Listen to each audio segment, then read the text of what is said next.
because the tumour is deep frozen in my brain through a process which has changed the DNA somehow. So that's what they used to try and cut the tumour? There is a stereotactic helmet which had 214 holes fed into an ISDN cable and used an MRI, and they sorted my brain out. So did they remove the tumour? No, they froze it. Froze it, so it's still there? It is. The tumour bed is still there. But in the future there could be other tumours. No one knows how it could be. Even my neurosurgeons don't really know. Personal care, for cooking, for taking me out, for having a normal life. Mm-hmm. How many hours do you have a week? I have probably about 82. If the ILF is closed and is devolved and you're assessed and they say no, we're not going to fund that extra. If that happens to me, they won't do anything, Kate. I'll just stay here all the time. You'll just stay home? What else can I do? So you can't leave the house without... I can't leave my house. I'll be stuck. Brain tumour. A third brain tumour? Yeah. Yeah. Which was very, very tiny. And there's a procedure called gamma knife, and I had to get that. And at the time it was a private public partnership, and my PCT refused to fund it. And I got Ian Duncan-Smith, who was my MP at the time, to write to Alan Milburn, the Health Secretary, who reversed that decision. He said it was a hot potato. That in this country we're actually only a cigarette paper away from fascism. And my father said to me the other day, we can't afford disabled people, that's why these cuts are happening. I had to say to him, Dad, you are a clever man. He said, yes. I said, I'm a clever man. So why are you regurgitating a lot of government propaganda at me, mate? You haven't done your research. There's a judicial review happening on the 13th and 14th of March, and I believe that we can stop the ILF from being closed.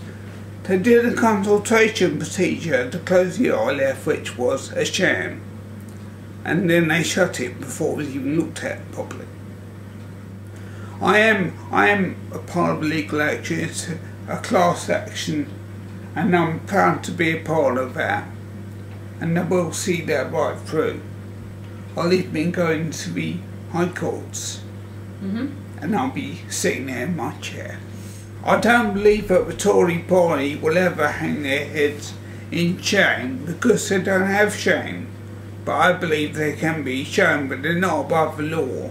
And I think people should be prosecuted for crimes which they've done against humanity. Somehow along the line, the very richest people of this country have lost the concept of the welfare state, what it actually means. They've forgotten it.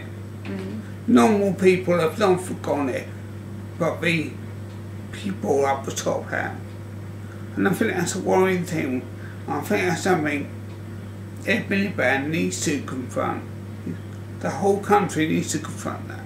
I'm getting all these MPs to sign the EDM 651, which is a long-winded business, and they're making it harder than it needs to be.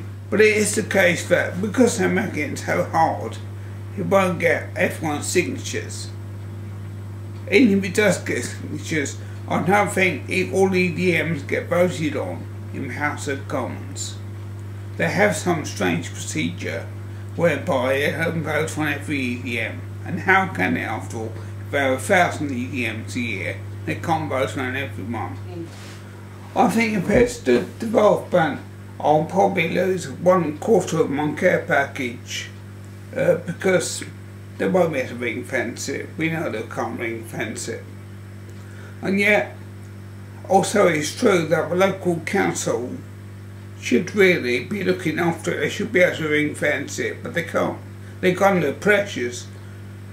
Pickles has made enormous pressures on all the councils which aren't Tory led. Into a situation affecting some areas, they've already entered the situation where people are already dying, where people are very affected by the cuts. Because as Benjamin Franklin observed, justice will not be served until everyone's angry. Everyone is not angry enough, Kate. It will get hot, and it will get ugly.